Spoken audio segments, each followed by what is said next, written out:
Hello guys, welcome to our channel Noble Shiksha. दोस्तों, आज की वीडियो बिहार में मानव विकास ह्यूमन डेवलपमेंट से संबंधित है। इस टॉपिक से संबंधित यह पहला वीडियो है। दोस्तों, मैं यहां आपसे एक बात कहना चाहूंगा कि अगर आप बीपीएससी को फाइनली क्रैक करना चाहते हैं तो सिर्फ पीटी में उलझे ना रहें। अब आपकी तैयारी में समग्रता होनी चाहिए, इसलिए इस वीडियो में प्रस्तुत सामग्री न सिर्फ पीटी के लिए बल्कि मेंस के लिए भी महत्वपूर्ण है। आप पूरी वीडियो को ध्यान से देखा करें, तभी आपको मैक्सिमम लाभ मिल सकेंगे। तो चलिए शुरू करते हैं। आर्थिक विकास के साथ साथ मानव विकास ह्यूमन डेवलपमेंट भी बिहार सरकार का सबसे अग्रणी विकास एजेंडा में से एक है। अतः बिहार सरकार का पूरा जोर अर्थव्यवस्था की संपन्नता के साथ साथ मानव जीवन की उन्नति पर भी है। दोस्तों, शिक्षा यानी एजुकेशन, स्वास्थ्य, हेल्थ, जलापूर्ति एवं स्वच्छता, वाटर सप्लाई एंड सैनिटेशन, समाज कल्याण तथा सामाजिक सुरक्षा, social welfare and social security मानव विकास के बुनियादी स्तंभ हैं और इनमें से सभी का जीवन की गुणवत्ता पर अत्यधिक प्रभाव पड़ता है। दोस्तों, अगर मानव विकास की बात हो तो जनांकीकी यानी जनसंख्या पर ध्यान देना बेहद आवश्यक है। तो वर्तमान बिहार में जनसंख्या की क्या स्थिति है? जैसा कि मालूम है कि जनगणना 2011 में ही हुई थी, तो 2011 के सेंसस के अनुसार ही हम लोग देखेंगे। लेकिन हाल के दिनों में कुछ नए आंकड़े भी आए हैं जनसंख्या के संबंध में, खासकर प्रजनन दर, फर्टिलिटी रेट, आयु संरचना, एज स्ट्रक्चर के संबंध में। इसलिए आज का पूरा सेशन जनसंख्या, स्वास्थ्य, पेयजल आपूर्ति एवं स्वच्छता पर केंद्रित है। नेक्स्ट सेशन में एजुकेशन और अन्य क्षेत्रों पर हम लोग ध्यान देंगे। दोस्तों, इस वीडियो में प्रस्तुत समस्त आंकड़े जो भी फिगर है वो 16वें आर्थिक सर्वेक्षण जो 2021-22 की है बिहार के संदर्भ में, उसी से लिए गए हैं। राज्य सरकार द्वारा मानव विकास से संबंधित लक्ष्य की प्राप्ति के लिए 2020-21 के बजट में 44%, जी हाँ 44% हिस्सा मानव विकास ह्यूमन डेवलपमेंट से संबंधित क्षेत्रों के लिए आवंटित किया था, जो एक बड़ी राशि है। आर्थिक सर्वेक्षण के अनुसार 2015-16 से 2020-21 के बीच बिहार में प्रति व्यक्ति विकास व्यय में 14.5% की वार्षिक दर से बढ़ोतरी हुई है। ध्यान रहे, 2015-16 से 2020-21 के बीच यानी 5 वर्षों के दौरान जो प्रति व्यक्ति विकास व्यय में प्रति वर्ष की कितनी बढ़ोतरी हुई है, तो वो है 14.5%। जबकि संपूर्ण देश की बात की जाए तो संपूर्ण देश में राष्ट्रीय स्तर पर प्रति व्यक्ति विकास व्यय इस दौरान 10.3% की दर से ही बढ़ी थी।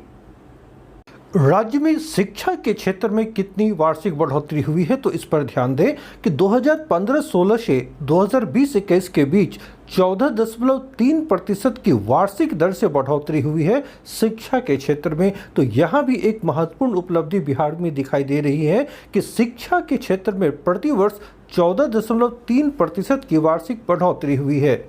जबकि स्वास्थ्य क्षेत्र में व्यय पर 2015-16 से 2020-21 के बीच यानी 5 वर्षों के दौरान 16.6% की वार्षिक वृद्धि दर्ज की है। यानी शिक्षा के क्षेत्र में प्रति वर्ष कितनी बढ़ोतरी हुई है पिछले 5 वर्षों में, तो वो 14.3% की है। जबकि स्वास्थ्य क्षेत्र में पिछले 5 वर्षों में यानी 2015-16 से 2020-21 के बीच में 16.6% की दर से बढ़ोतरी हुई है। दोस्तों, आगे बढ़ने से पहले बिहार का जो जनसंख्या खाका है, जो डेमोग्राफी है, जो जनांकीकी है, इसे एक बार देखना आवश्यक है, क्योंकि कोई भी विकास से संबंधित क्रियाएं जनसंख्या के ऊपर ही निर्भर करती है। अगर जनसंख्या कम है तो वहां विकास से संबंधित क्रियाएं अधिक तीव्रता से संपादित होती हैं और जनसंख्या अधिक होने से इसमें दिक्कतें पेश आती हैं। तो सबसे पहले बिहार की जनसंख्या के संदर्भ में जो महत्वपूर्ण तथ्य है उस पर ध्यान देते हैं। तो 2011 की जनगणना के अनुसार बिहार की कुल आबादी थी 10.4 करोड़ और इस दृष्टिकोण से बिहार पूरे भारत में तीसरे स्थान पर था। पहले स्थान पर उत्तर प्रदेश और दूसरे स्थान पर महाराष्ट्र है जनसंख्या के दृष्टिकोण से।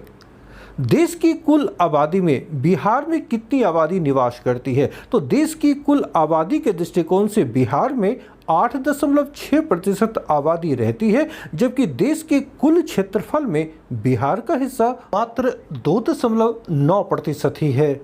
बिहार की जनसंख्या वृद्धि दर 2001 से 2011 के बीच यानी एक दशक में 25.4% थी, जबकि संपूर्ण भारत में यह 17.7% थी। यह एक दशक में जनसंख्या वृद्धि की बात है, तो बिहार में कितनी थी? 25.4%, जबकि संपूर्ण भारत में यह वृद्धि दर थी 17.7%।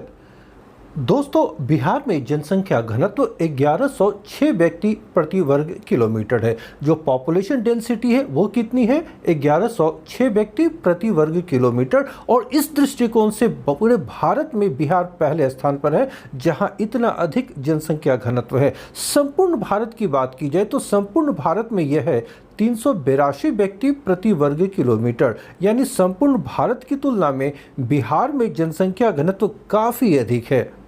दोस्तों, शहरीकरण विकास का एक अन्य निर्धारक कारक है और यह भी संपूर्ण भारत की तुलना में बिहार में बहुत कम है।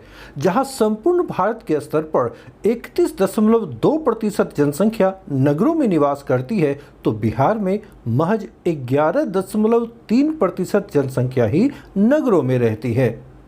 एक दशक की बात करूं, यानी 2001 से 2011 के बीच, यानी एक दशक के दौरान शहरीकरण, जो नगरीकरण की दशकीय वृद्धि बिहार में थी, वो महज 0.8%, जी हाँ 0.8% थी शहरीकरण की दर 2001 से 2011 के बीच, जबकि राष्ट्रीय स्तर पर संपूर्ण भारत में यह थी 3.4%।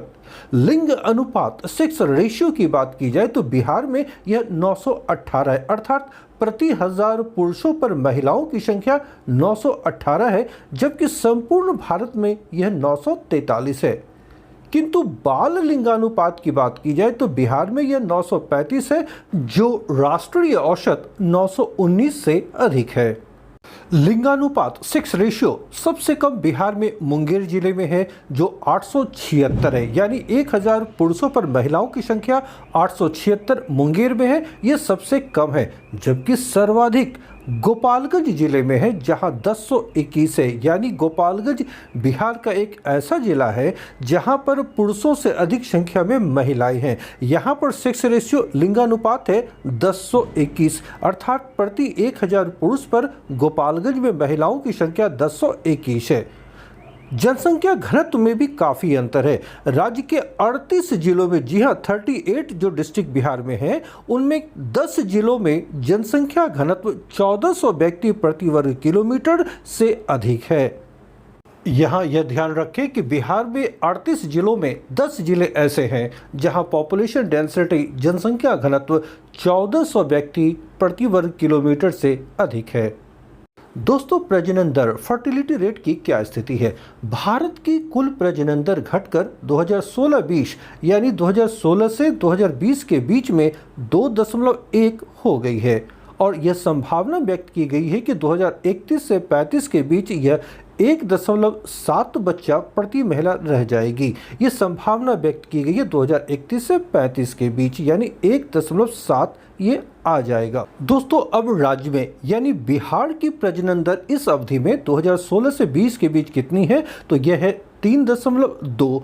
अब यह 2031-35 के बीच 0.8 घटकर रह जाएगी 2.4। ये संभावना व्यक्त की गई है कि बिहार में जो प्रजनन दर है 2031-35 के मध्य कितनी रह जाएगी? 2.4।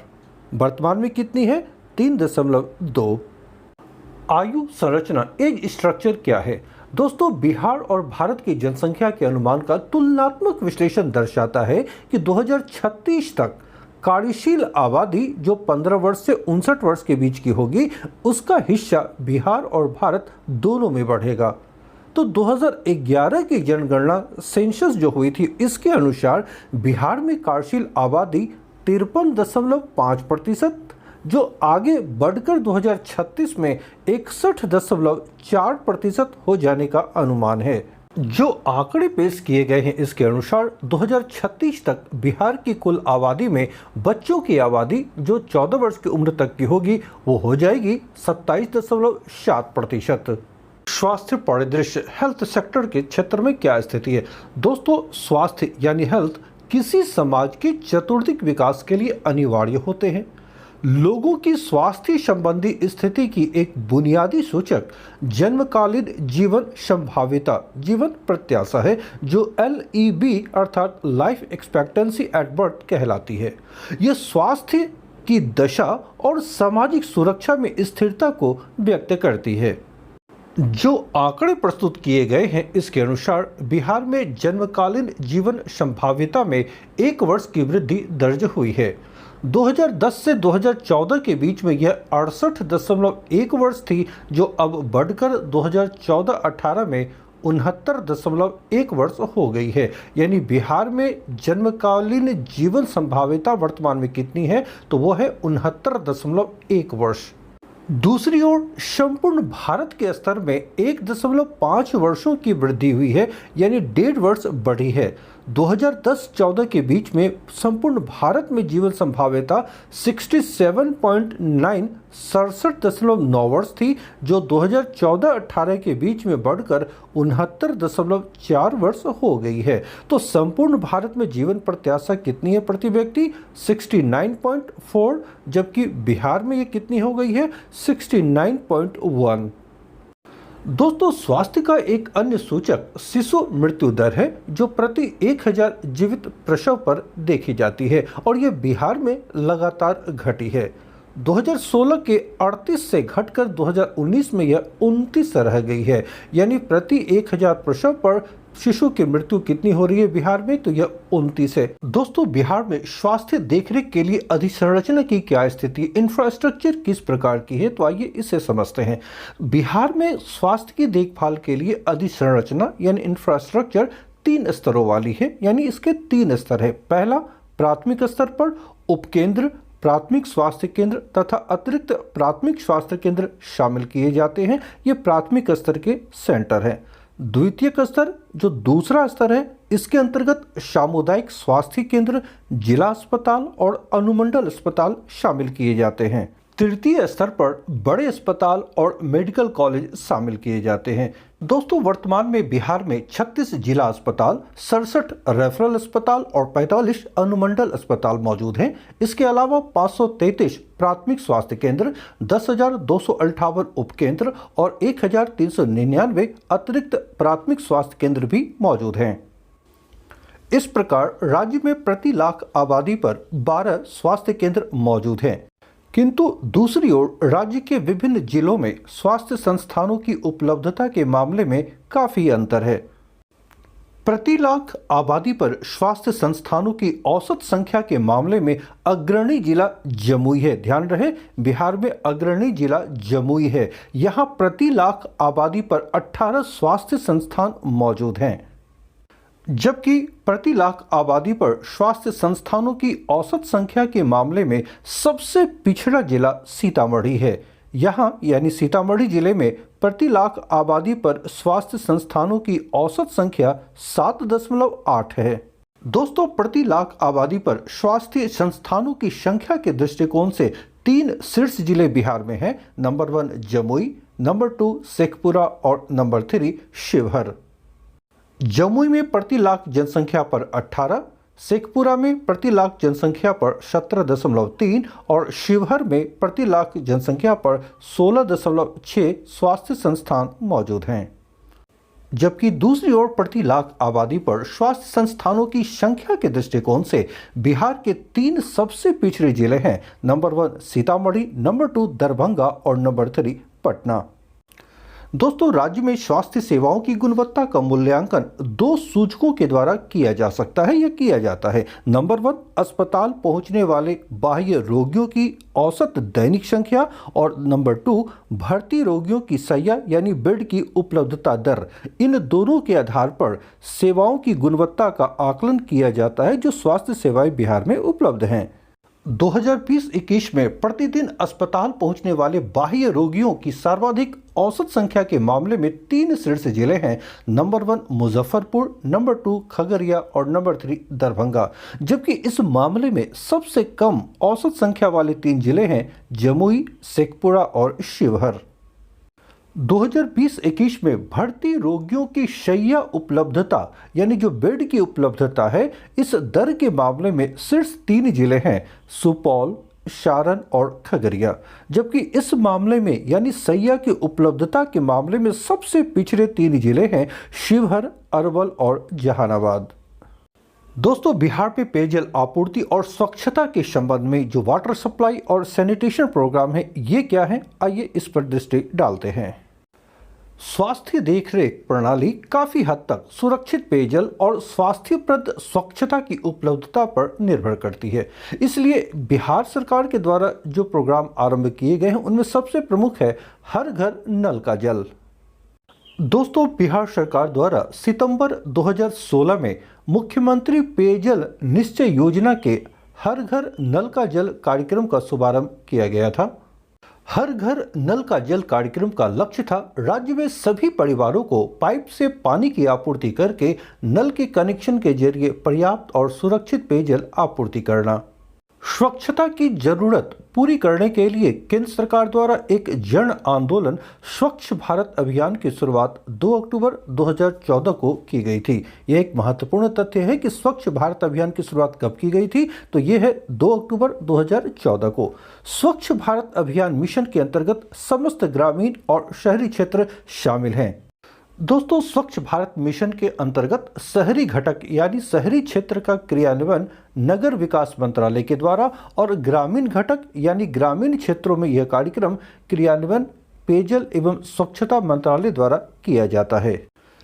बिहार में स्वच्छता संबंधी समस्याएं दूर करने के लिए राज्य सरकार द्वारा जल जीवन मिशन के समानांतर 2 योजनाएं आरंभ की गई हैं। पहली है ग्रामीण क्षेत्रों के लिए लोहिया स्वच्छ बिहार अभियान और दूसरी है शहरी क्षेत्रों के लिए शौचालय निर्माण योजना।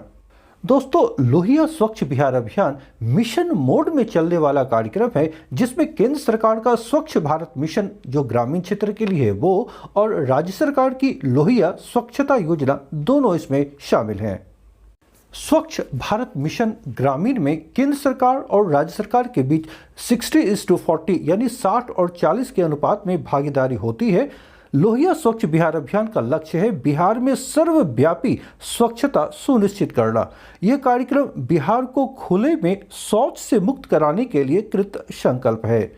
2016 में इस कार्यक्रम का क्रियान्वयन लोक स्वास्थ्य अभियंत्रण विभाग से लेकर ग्रामीण विकास विभाग को सौंप दिया गया था। याद रखें, 2016 में यह कार्य किया गया था कि लोक स्वास्थ्य अभियंत्रण विभाग से इसे लेकर ग्रामीण विकास विभाग को सौंप दिया गया था। वर्तमान में लगभग सभी घरों में शौचालय का निर्माण करवाया जा चुका है, जो इस योजना की एक बहुत बड़ी उपलब्धि है। दोस्तों, तो 2020-21 में व्यक्तिगत पारिवारिक शौचालयों के निर्माण में अग्रणी जिले कौन थे, तो इनमें 3 शीर्ष जिले बिहार के हैं। पहला मुजफ्फरपुर, दूसरा दरभंगा और तीसरा पूर्णिया, जहां सर्वाधिक व्यक्तिगत शौचालयों का निर्माण करवाया गया। दोस्तों, अगर ये वीडियो पसंद आ रहे हैं तो आप इसे लाइक करें, दोस्तों के बीच शेयर करें और अगर आप नए हैं तो चैनल को सब्सक्राइब अवश्य कर लें। साथ ही साथ बेल आइकन को भी प्रेस करना ना भूलें ताकि हमारे सारे वीडियोस का नोटिफिकेशन सबसे पहले आपको मिल सके। मिलता हूँ नेक्स्ट सेशन में। Till then bye.